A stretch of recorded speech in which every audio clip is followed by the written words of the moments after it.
My name is D'Andre Clayton, and welcome back to A Word Before We Leave. And I'm Brett Gaffney. Welcome back to another episode, but we are now finally doing it in honestly a more different space than what we've done in the podcast. Yep. D'Andre, do you want to tell the people where we're at before? This is at a yoga studio I teach at, and so this is my home domain. This is where I spend most of my time. I'm excited to be in here. I feel comfortable here. This is where I do my stuff.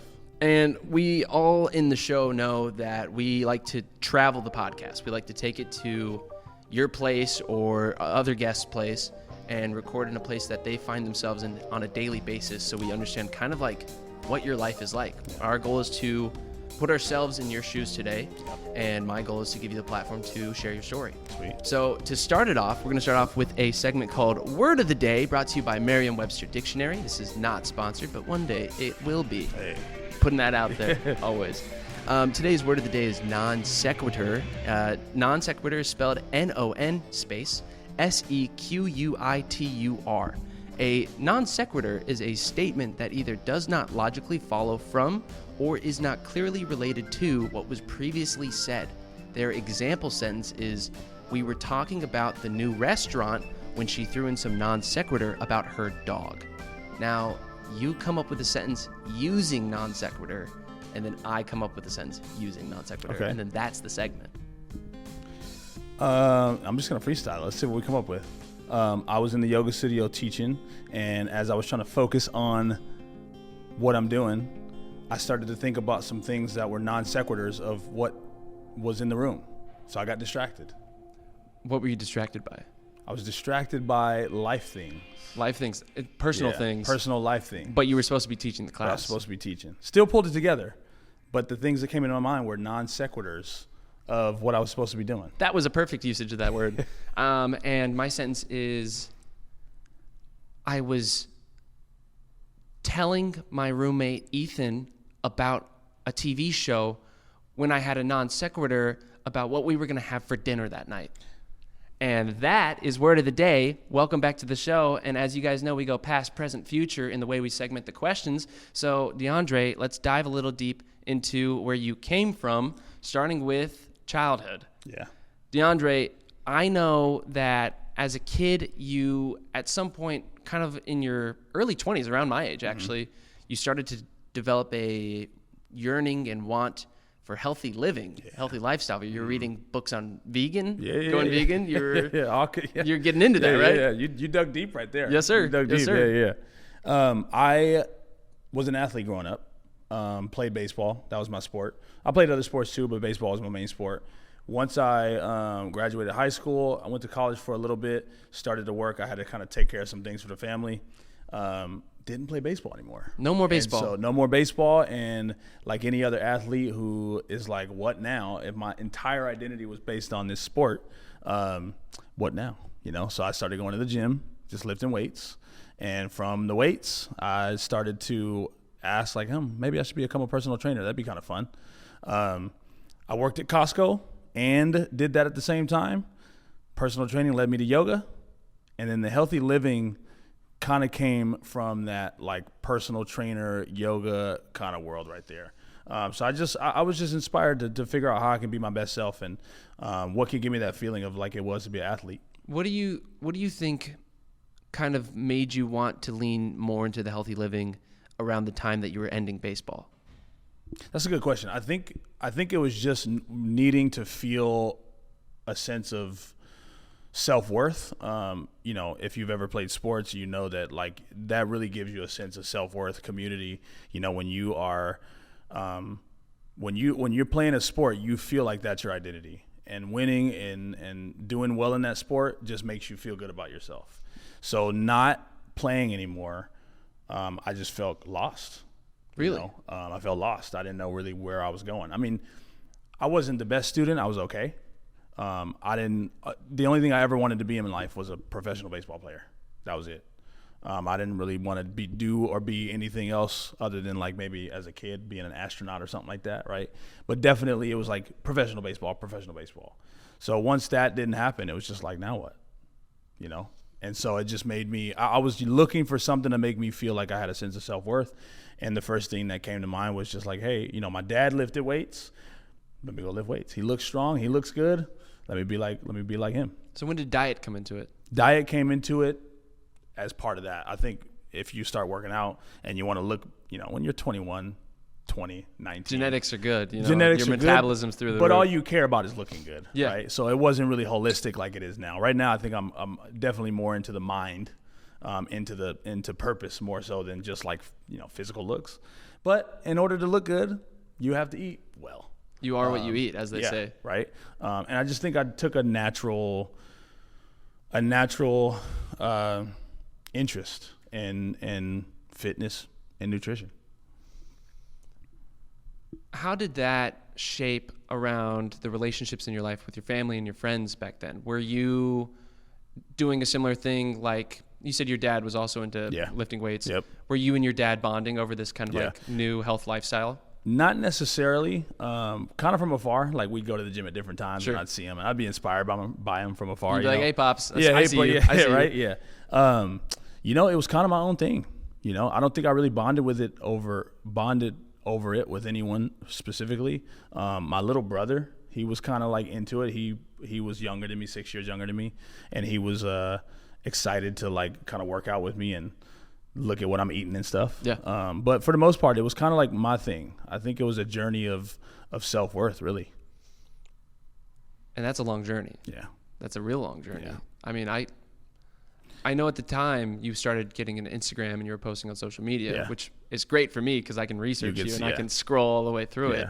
But for you, what is that transitional period of coming out of your 20s, moving into your 25, mid-20s, 26, and you have this phenomenal foundation of health and health and wellness. Mm-hmm. You're eating good. Mm-hmm. You're working out all the time. But was it ever a point where you felt like, I'm still not doing enough? That's a good question. I would say yes, and that's what led me. So when I got certified to become a personal trainer, I just I need to do more. I want to do more. That's what led me to yoga. And then that's where things kind of took a turn for me for the better, and that's where I am now.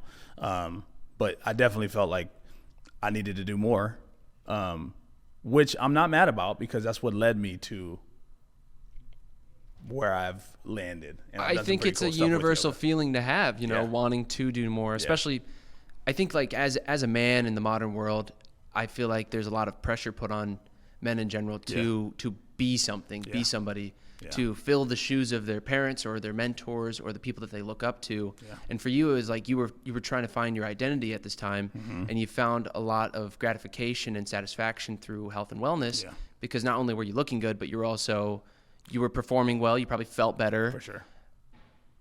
Around this time, where did you start to see your future going? Do you think, like, if I were to ask you 10 years ago if you'd be teaching yoga classes today, would you believe me? So 10 years ago, I was teaching yoga.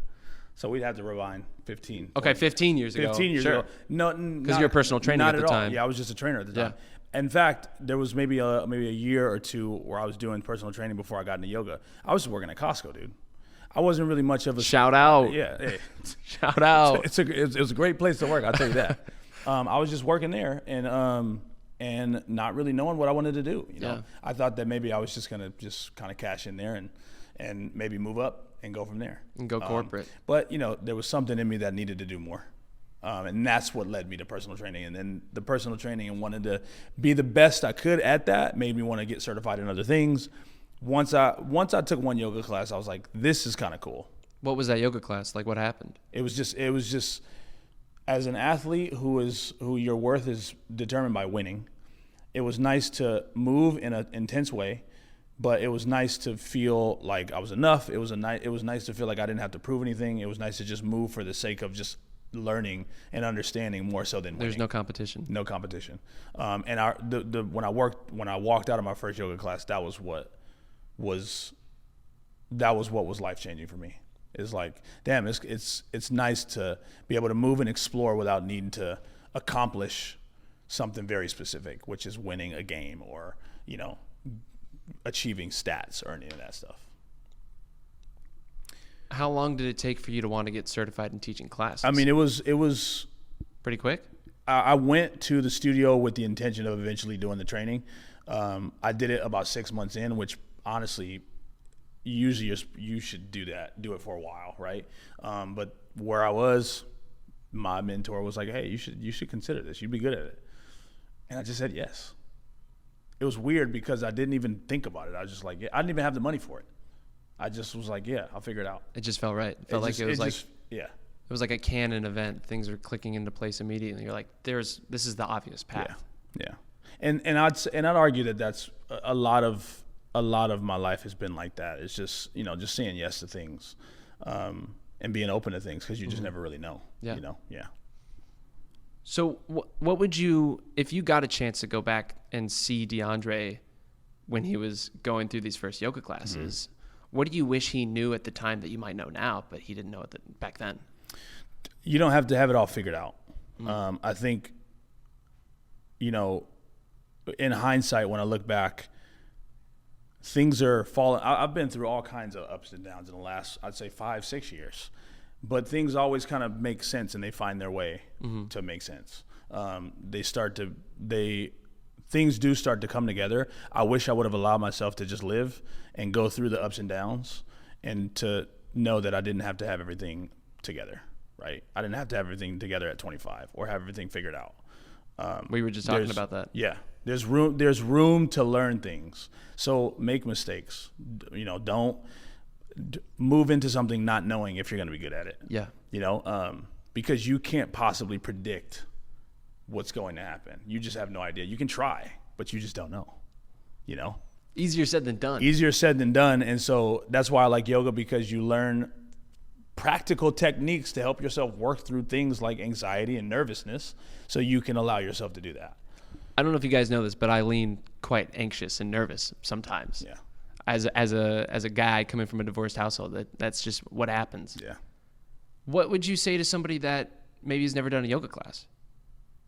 To get them to do yoga, or or as far as maybe they don't really know what's the whole thing about it. Yeah. Like if someone came up to you and they're like, so what's the deal with yoga? What's the deal with yoga? Yeah. It's just about understanding yourself through understanding how your body is, right? You have tension in your body, something feels weird, and you're just like, damn, what's wrong with that? I don't know what that is. Yoga gives you a chance to explore it. Hey, move and see. Does that feel good? Does that feel good? Oh, it feels good when I do that. It actually feels like I'm releasing that muscle. Oh, that's nice. You just play around, right? From a mental side, same thing. You have thoughts come up. That's okay. Negative thoughts, positive thoughts, thoughts of hope, thoughts of the opposite of hope. What's the opposite of hope? I can't think of it right now. I can't think of it. The opposite of hope would be like pessimism, or you're right? Expecting the worst to happen. Yeah. I don't know if there's even really a word for that. Okay, that's interesting. When I said it, I was like, usually I'm pretty good. It's with a 4-letter word. I mean, there's a lot of 4-letter words. Yeah. Some of them are good. Some of them suck. Yeah. See what I mean? But whatever comes up for you, you get to explore it, and it has information underneath it. I think one thing I've learned is we think that we're supposed to have this upward path of clarity, and that's just not how life works. You can think something is really good for you, and it turns out to be a lesson or a character development. You can think like, oh, I'm not going over there. That's not good for me. And then you stumble over there, and then you find out that led you to purpose. Yoga allows you to do this because it just says, hey, explore, breathe and explore. Breathe and explore. I know a little bit about yoga. Yeah. Some people watching this probably know a little bit about yoga. What is Shavasana? Shavasana is the time, there's a lot of ways you can explain it. Shavasana is the time where you get to lay and reflect. I would say, think of how many times you just go and you do something and you just go to the next thing. You just go to the next thing. Shavasana gives you a chance to just lay down and just let everything settle in. You moved, let the movements settle into your body. You have thoughts come up, observe what thoughts come up for you. That reflection allows you to understand what your experience is. What do you think your relationship is with reflection?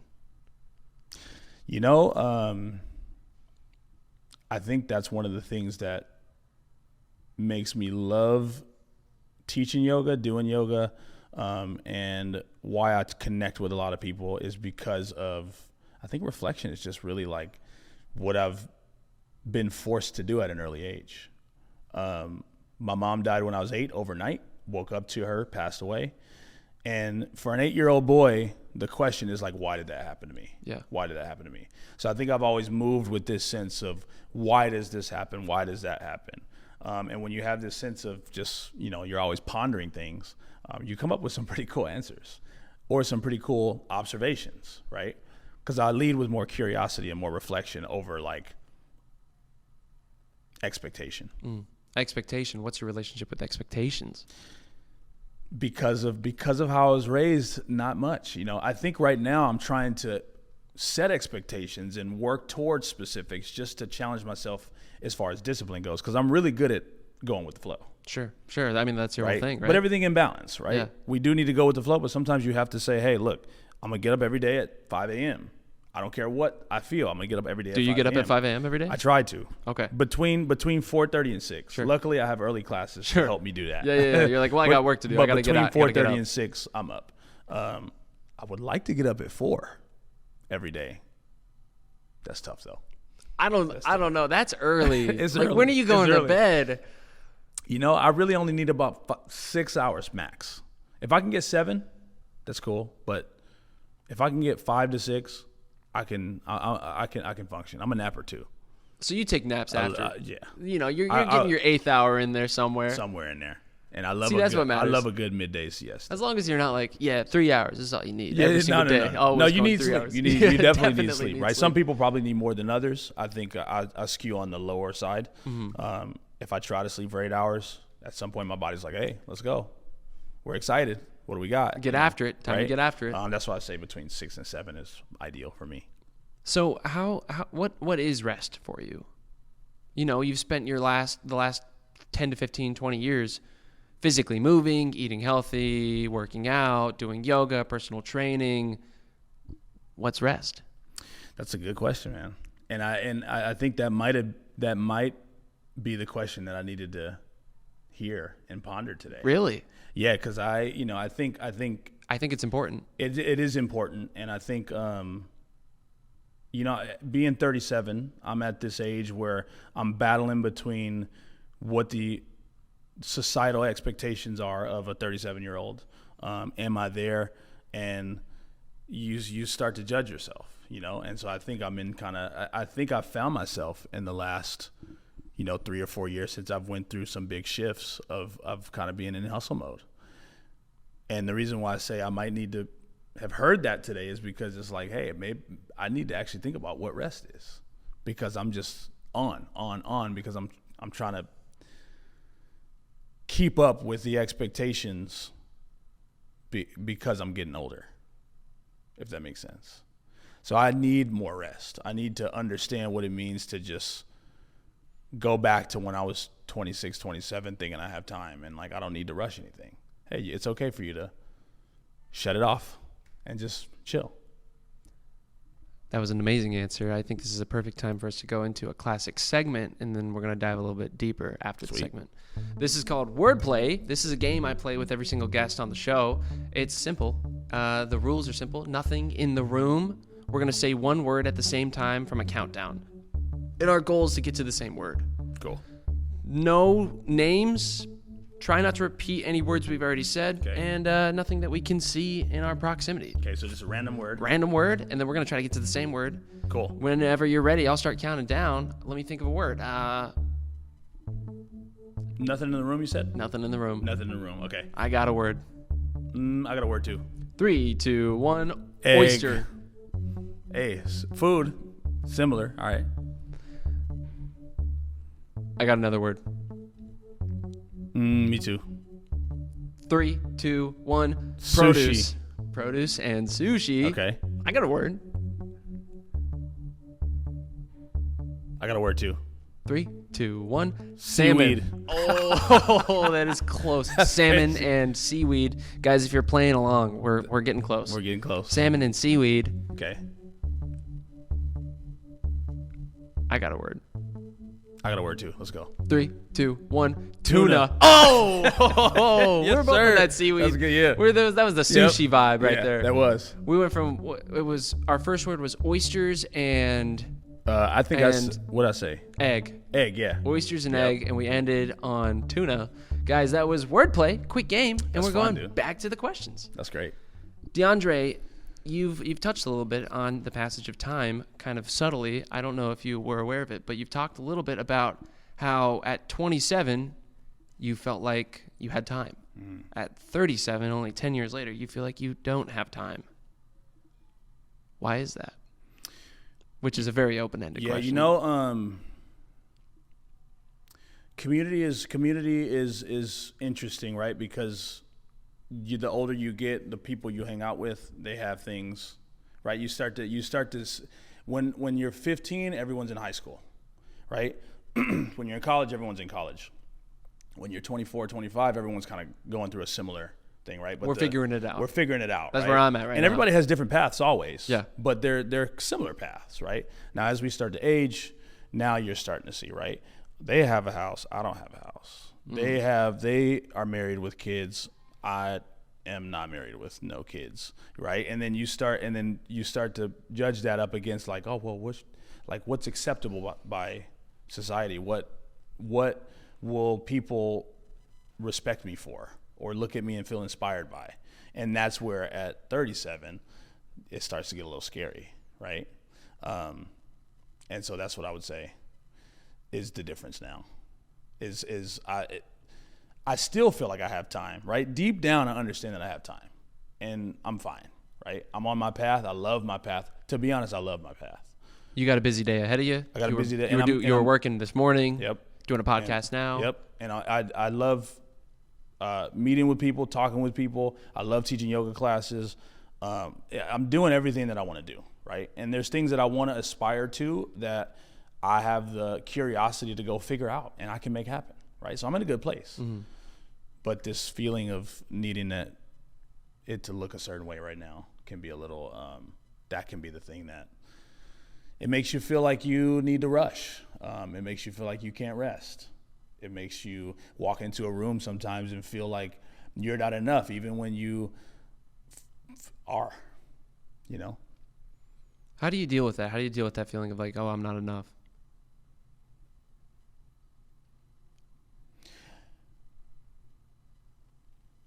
I got a couple answers to that question. I think the first thing I think of is do things that you really enjoy.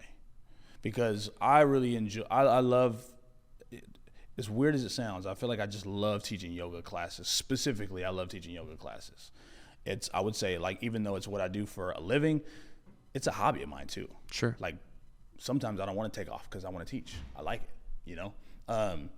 Doing something that you thoroughly enjoy, it boosts your sense of just confidence, self-worth. It just puts you in a flow state where you just feel good.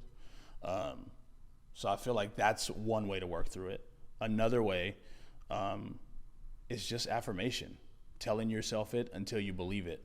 Even when you don't believe it, you still have to hear it, tell yourself it. And then I think it helps. My college professor, Anne-Marie Pollard, she had this giant chalkboard in our theater classroom. And every day we'd walk in, and on the chalkboard, it would just say, "You are enough." And we read it every day, and she'd close out class every day and be like, and remember, guys, you are enough. You do not have to try to be anything at all. You are perfect the way you are because perfection is impossible. Mm-hmm. Just be you. We're not asking you to be somebody else. Yeah. And I think in the mid-20s, for me personally, I find a lot of my time has gone towards like, how can I be the best version of myself? How can I be better for the people around me? How can I be better for the relationships I'm in and out of? How can I be better for my family and for just myself? And it's like 25 is not a fun age, but it's a fun age, you know? Yeah. You know what I mean? Yeah. It's like I do feel like I have time. Yeah. But I also want to make something of my life. For sure. I want the house. I want the kids. Yeah. I want the nice car. Yeah. But like, you know, and it's a hard feeling to have. Yeah. And I think of, you know, when you bring it up, you know, you say you are enough, right? She would have you read that every day. Read it every day on the chalkboard. And it's like, what does that even mean? You know, right? What does it mean that you are enough? You know, and I think I'm inspired by it because it's just like, hey, you're allowed to live and be where you are and enjoy where you are. Yeah. And I think naturally, if you do that, you will just attract things. Dude, yes. You know, a couple, in 2018, just teaching yoga, I ended up stumbling upon some people who were willing to invest in a yoga studio. And, I would have never even thought that. I was going to ask about that, but yeah, you brought it up. We can go there. Yeah. I would have never thought that was a thing. I was just enjoying teaching yoga, enjoying building community, enjoying different things, and that fell into my lap. So you are enough, meaning, hey, like you don't have to try to accomplish something.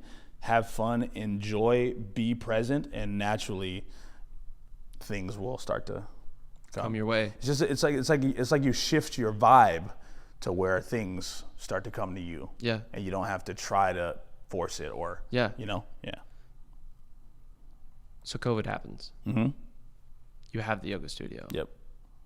People aren't doing in-person yoga. Yeah. Because of COVID. Mm-hmm. You're in California. Yep. Mask mandates. Yeah. Everything. Yeah. Yoga studio falls through, right? No, we made it through. Oh, you made it through. You made it through COVID. Yeah. Because of being present and loving what I do and building community because I love what I do, I was able to call in the community and we were able to make it happen through online classes, through people just keeping their memberships because they want to see us stay open, all that stuff. Yeah. But again, stuff that I wouldn't have been able to think of could happen, right? But you're present. You're just like, hey, let me ask this. If they say no, they say no. If they say yes, they So say is that yes. yoga studio still? It's still there, yeah. That's amazing. It's been sold. Okay, that's and amazing. It's still there and it's still going. Yeah. So you started something and it's continuing. You've left a little bit of a legacy. Yeah. That's awesome. It's cool, yeah. That is cool. Yeah. And now you're teaching around California, teaching around Los Angeles. Yep. Yeah. What has been the present day journey now that you're almost 10, 12 years into just teaching yoga in general? Yeah, about 13 years almost, yeah. How do you feel? Yeah. I feel good. I feel like I feel like I'm about to hit my prime. Really? I feel like everything was, it was just laying the foundation, I think I taught a ton of yoga classes. I was able to co-own and co-manage a yoga studio. And now it's like, okay, now what do I want to do, right? That was like a joint effort, the studio. And now it's like, now that I've been through all these different things, where do I want to go from here? And what can I build that is a long-term plan? I think I want to chase something that's a little bit more 20, 30, 40, 50 years. What is that, if you don't mind sharing? Some kind of, I don't fully know yet. Some kind of place or studio or something where I can do what I do at the highest level. That's all I want to do with my life at this point. And does a wife and kids come into the future through that as well? I think so too, yeah. I hope so. You're great. So I know you're a great guy. Yeah.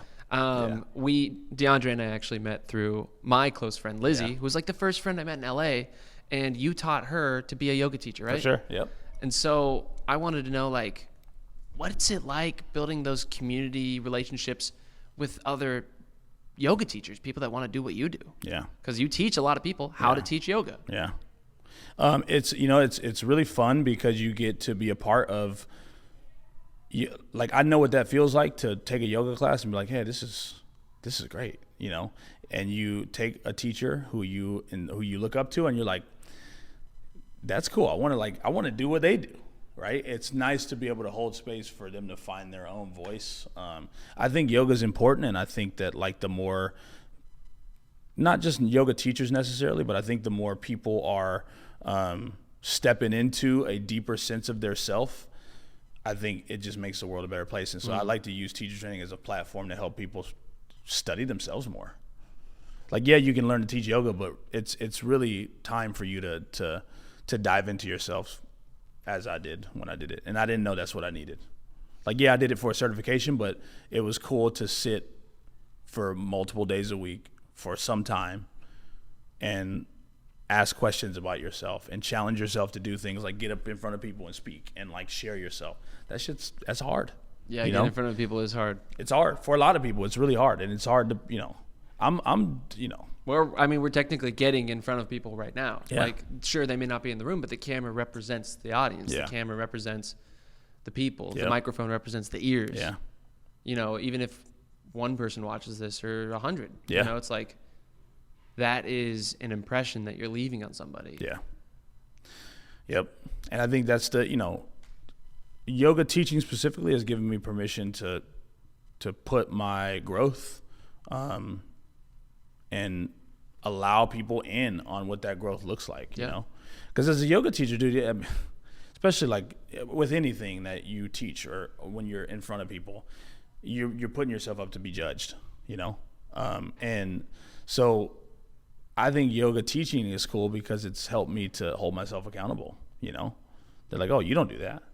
And then you're like, damn, I don't. Oh, that's interesting. Okay, let me, right? It keeps you accountable to what you're saying or what you're teaching or what you're offering. You have to be able to step into that. And you don't want to be a hypocrite. You don't want to be a hypocrite, right? And not that you ever have to be perfect, because I for sure ain't perfect. But it is a consistent reminder of like, hey, if I'm going to try to inspire people to do something, I should inspire myself to do it too. Follow your own advice. Exactly. Yeah. It's one thing to say something. It's another to actually take action on it. What is something that you have maybe held off on when it came to taking your own advice? Maybe you were giving really good advice and you knew that this was something that you're like, I need to implement this in my life, but you just never did. And maybe you do now, but maybe there's a point where you weren't.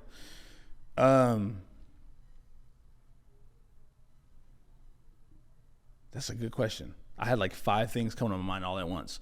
I'm going to go with, though, trust your gut. Choose the one that feels right. I think it has, because it's what I'm struggling with right now. I think it's what I'm experiencing right now in my life is a little bit of imposter syndrome.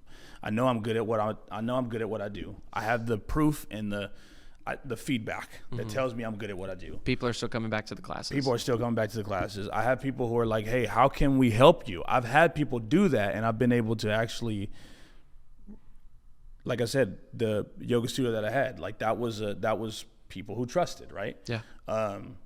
Even though I have the proof and the feedback, I'm still kind of like hesitant to, like, you know, if you build it, they will come. If you do it, people will watch. I'm hesitating. Dude, I literally same feelings with the podcast. It's like, I don't actually know if people are going to watch it. Yeah. But people do. Yeah. It's like, why? Yep. You know? Yeah. So I think the advice that I can take that I often hold people to explore is to just do things, right? Even if you don't feel like you can, or even if you feel like it's not going to work out, if you feel it in your heart to do it, then show up and do your best. Your best is enough, you know? You are enough. There we go. We're right back full to circle, it, right? And I think I've even found a lot of, you know, safety in this room. I'm glad we're doing this here. Seriously, like this is awesome. Yeah, it's a little toasty, but like nothing I can't handle. I wish I wore short sleeves, but I mean, I got stretchy pants. This is synthetic. Yeah, the Lululemon. No, these are from Uniqlo. Not that we're trying to, you know, sponsor. Not sponsored, but like one day we will be. Yeah, there we go. Yeah. You know what I mean? If you want to sponsor us, throw us some clothes. But you know, I feel like I've found a lot of safety in this room, and I think sometimes I can hide out where I feel safe. You know. It is a room of growth, but also, like we always tell people, hey, take what you learned on the mat and take it out this room. I think, you know, as this room is a safe space for me to inspire people, I think I need to also take my own advice and take what you learned on the mat, off the mat, and into the world of business. And that's a whole new thing that I'm into right now. It's just, you know, wanting to inspire businesses to get back to like the art of like offering something amazing. We're not just here to make money. We're here to offer something amazing, like yoga, right? Like we're yoga. Here to make people feel good. And I think sometimes I feel bad or I feel nervous because I'm like, you know, is it all about money? If it's all about money, then I'm scared to go out there and try to, you know, get some investors or get some whatever, right? Yeah. But if you build something cool, people will come. That's true. If you are good at what you do, people will. If the food is good and the vibes are right, people are going to show up and eat. You know? The music's good, people will listen. People will listen if it's good. And if it's relevant to where we are, right? So you have to do your homework. But I think back to the question of taking my own advice, it would be that.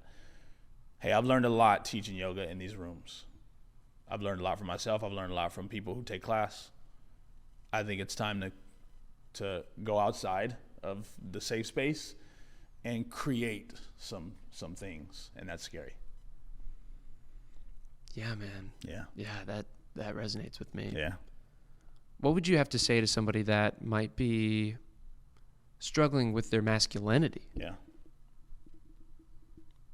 What does it mean to be a man to you? Man, yeah, I've been exploring that question in the last 3 years. I think being a man means being deep in purpose, and holding space for people to feel safe, and holding space for people to feel like they're taken care of, and like they can let go because you have their back.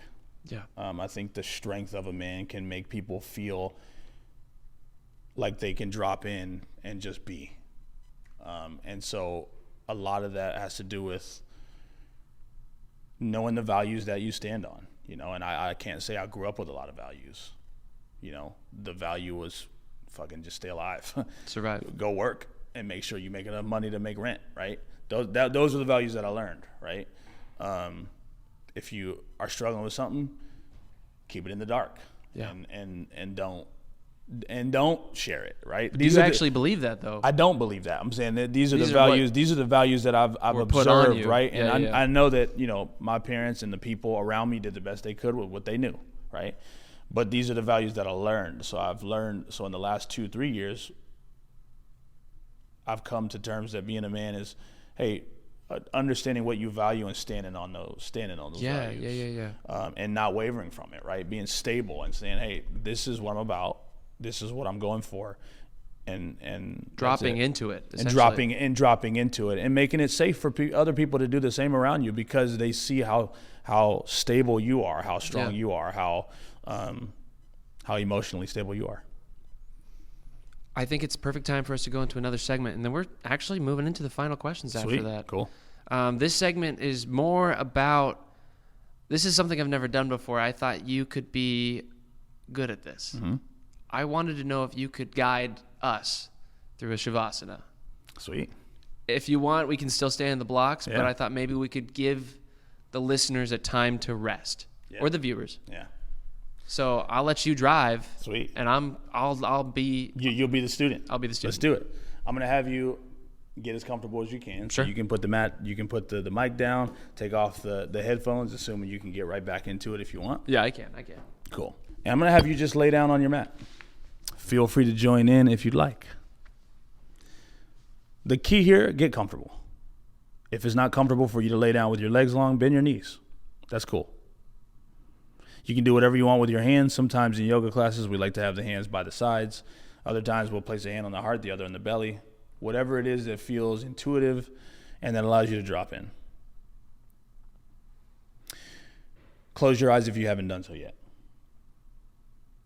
And as you close your eyes, just take a moment to just be here. You don't have to do anything, think anything, accomplish anything.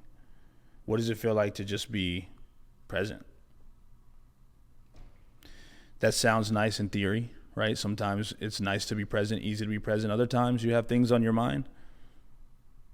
But either way, allow yourself to be present with what is. And we'll take a few breaths together. So first, completely exhale everything out. Through your nose, take a big breath in.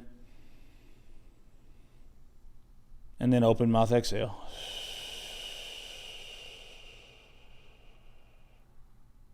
Another one just like that in. And a big breath out. Continue to just let your breath be what it is now.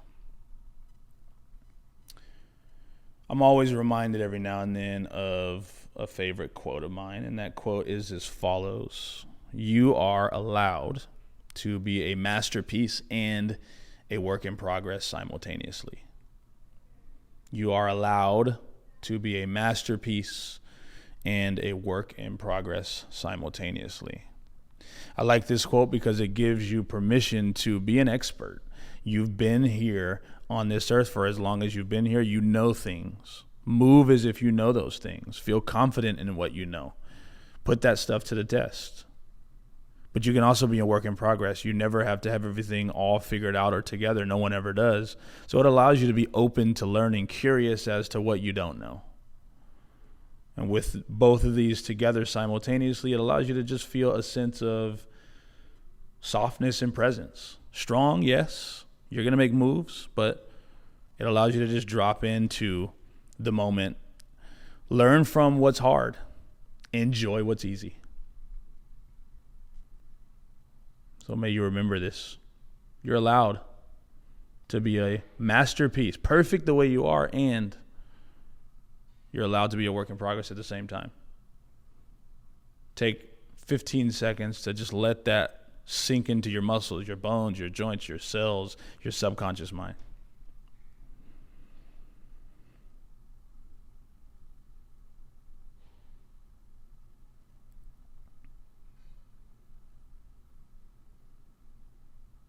No matter where you are, as we've said, there's this feeling of being enough.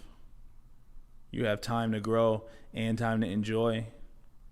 So even if it's just for this 1 second, can you feel this sense of okayness? And we'll take a breath. Exhale everything out. One more together. Big breath in. And a big breath out. Feel calm, strong, feel intuitive, feel proud. Start to gently wiggle your fingers and toes and start to get some life back into your body. Eventually take a full body stretch. And you'll hug your knees into your chest and then slowly bring your way up to a comfortable seat. And then hands to heart.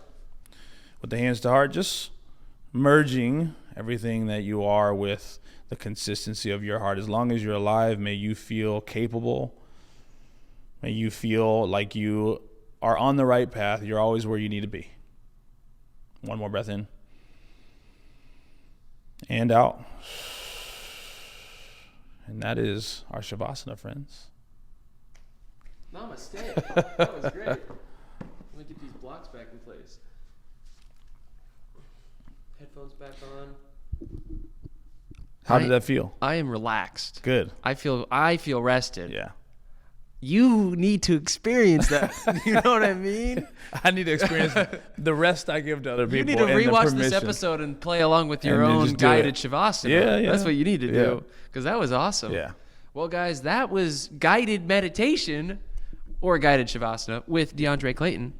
D'Andre, time for the big final questions, and then I'll ask the final question. Yeah. But first, we'll build up to it. D'Andre, if you could time travel to the future and meet 80-year-old D'Andre, he's 80 years old, he's old, and ask him for a word of advice, what would you ask? And what do you think he'd say? Yeah. You know, I think 80-year-old me would say, drop into flow state. Have fun. Look for ways to just do what you enjoy and what you feel good at, what you feel passionate about, and everything else will fall into place. Do what you are called to do. Do what you feel good at. If you feel interested, interest turns into learning, turns into mastery. Get into a place of where you can do things that you know you're good at. And you don't have to try too hard. Let interest and curiosity lead the way. Interest and curiosity lead the way. Now, the next question, I want you to kind of protect yourself on this. Yeah. If you don't want to answer it, it's okay. If you could give advice to 8-year-old you, what would you say to him?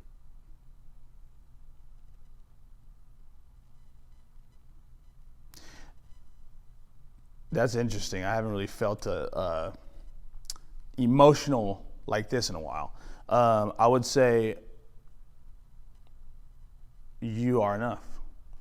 And people have their own lives and they got a lot of stuff that they're dealing with. And it doesn't mean that they don't love you, and it doesn't mean that you are abandoned. Even when it feels like you are abandoned, people don't intend to. They're just dealing with their own stuff. We're all people. Yep, we're all people, and just because it feels like someone is abandoning you, it doesn't mean they're abandoning you, and that doesn't mean that you are not worthy of love or growth or care or any of that stuff. Happiness. Everyone's doing the best that they can with what they have, and you are special, even if it doesn't feel like it. Yeah. Yeah. It's not your fault. It's not your fault, you know. That's what I would tell 8-year-old me, and that's what I would tell 37-year-old me. He knows. Right now. He knows. Yeah. Got to remind yourself, but he knows. Yeah. D'Andre, what are some habits that you think other people could implement into their life to feel better on a daily basis? Definitely sitting and breathing. I think that as small as it sounds and as hard as it may be, I think being able to sit in a place day in and day out for 2 minutes, 3 minutes, 5 minutes, whatever you feel like you can, and just breathing, it literally controls your nervous system. It calms you, it soothes you, it allows you to purge stuff out. And yes, it's uncomfortable, but as you start to do it more and more, you'll start to notice this different connection you have with calm. Definitely sitting and breathing and some type of movement that you enjoy. It doesn't have to be a yoga class. Yoga classes are amazing because it's catered to strength and flexibility, but do something that moves your body, that gets things moving, and just sit and breathe. If you got to do it guided, do it guided. If you want to just do it with no music, do it whatever you got to do. Sit and breathe and get used to just being able to sit without needing to react. I do. Do you know what TM is? Transcendental meditation. Cool. Yeah. I had to take a class on it. They give you your own chakra. Okay. And you're not allowed to share it with anybody because it's like everyone has their own thing, similar to like everyone has their own fingerprint. Yep. So it's something that I repeat to myself, and that's my form of sitting and breathing. Gotcha. Really. Yeah. And it's phenomenal. Yeah. It was popularized by David Lynch, the late David Lynch. He just passed away, which is a famous film director, and he quoted John Lennon, and which is what made me want to take the class in the first place. And he said John Lennon was out in India around the time when they were making Sgt. Pepper's Lonely Heart Club Band, on top of Rubber Soul and the other albums that they made, and there's a lot of Eastern mindset influence on those albums, but on the Let It Be album they made a song called Across the Universe, and Across the Universe has this quote, it's kind of the chorus of the song, where it says, nothing is going to change my world. Nothing's going to change my world. But what David Lynch found was that John Lennon wasn't trying to say that like nothing's going to change my world, like I'm set in my ways. Yeah. What he was saying was that experiencing nothing would allow you to experience everything. Yeah. And that's what would change his world. Yeah. And so meditation or TM or headspace, all of these avenues are ways for us as people to experience nothing. Yeah. Silence, stillness, no thoughts, nothing. And for some reason, our body feels more at home when we do that. Yep. And I'm sure you're familiar with that. Yeah. And it's okay for you to feel things, right? As you learn to sit through it, whether it's, hey, I'm going to sit for longer than I want, or I'm going to do this over and over until I get better at it. Eventually, you start to learn that all the little thoughts that come in, they aren't you, and so you can they start to kind of fall away. Yeah. And then that's where you start to experience the nothingness and nothingness sounds scary, but like it's just like, hey, I'm here. I'm here. I don't need that to happen. I don't need this to happen. I'm just here and I'm here. And I think I'm learning still that's a lot of the key to a lot of things. I think it's the one answer to the question of like, what am I supposed to do? Yeah. And maybe it's just to breathe, just exist. Yeah. The answer will come when you stop asking the question. You got it. Yeah. You know what? You're like filling the world with your own words, not giving an opportunity for the world to like answer what you're asking. Yep. The amount of things that have happened in my life, your life, everyone's life that came out of nowhere that you couldn't have expected. Like you can't try to like predict or overly plan. Like you have to be, and then things come, and you have to be in a space where you can accept that. Yeah. And that becomes it becomes the key to experiencing your own enlightenment, your own growth, your own, whatever that is for you. It's life. Yeah. All right, you ready for the final question? Let's do it. D'Andre Clayton, would you care to share a word before we leave? It doesn't have to be one word. You can say as much as you want, but what's the final thing you want to say to the world for the podcast? My motto is trust the process. And just a little explanation on it. Trust, when you trust something, you're able to go with it. We get on roller coasters all the time, and we trust that the engineers have done their homework. A lot of times we don't ask for any, hey, who built this and what's their certifications? We just trust it. And we go along for the ride. After we get off the ride, even if it was scary, you're just like, whew, I'm glad I did that. Or, wow, that was fun. Let me do it again. Trust is huge because it just allows you to be guided and pulled by whatever it is that you believe is helping you do that. And the process is what it is. It's the highs, it's the lows, it's the mids. And as you trust all of it, you start to see in hindsight that you are always exactly where you were meant to be. Yeah. The worst things can be the best things, and the best things may appear to be the worst things that turn into the best things. You just never really know. So I think it's trusting the process is huge for me. D'Andre Clayton, trust the process. You're not the first person to say that for their word before we leave. Yeah, Credit. Jack Schutte said the same thing. Yeah. That was Jack, we're on the same page. Jack, if you're watching this episode, trust the process. That's a good reminder for everyone out here. I think the longer I do this podcast, the more I start to realize, while everybody is, I believe this, everybody is completely different. No one person is the same. We are all very similar. We all experience life in very similar ways. And if we can find a way to understand ourselves, we might have a better way of understanding the people around us. Yeah. And if we understand the people around us and ourselves better, I think we start to shoulder this good neighbor mentality. Yeah. We start to love people a little bit deeper. We start treating people as if they're the most important person in the room, because that's how I'd want to be treated. Mm-hmm. I start treating everybody like they matter because they do matter. Yeah. Who knows? Your impact on this interview could inspire somebody to get out of a rut. Could inspire somebody to do something with their day. Could inspire someone to take a yoga class. Yeah. And that could become a life. Mm-hmm. You took one yoga class. Yeah. And now we're doing a podcast in a yoga studio. Yeah. Yeah. Think crazy. about it. It's like crazy. that's yeah. like right. The time that has passed has Yeah. led to this, and it's leading to more. Yep. Yeah. Well, guys, I'm going to say a few quick thank yous, and that's the episode. Thank you to D'Andre Clayton for being here today. Thanks for having me. Of course. Thank you to everyone that's been a part of the new season. I want to say thank you to my roommates for putting up with me, my mom, my dad, my grandparents, Rick Alloway for inspiring the podcast. And I want to say thank you to you, the listener. Maybe you too can stretch your body and breathe today. This has been Brett Gaffney and D'Andre Clayton. And you just watched or listened to a word before we leave. Normally, I close a door to end the episode, but I think it'd be best to just get up and leave the shot. Sounds good. Cool. We out. We out.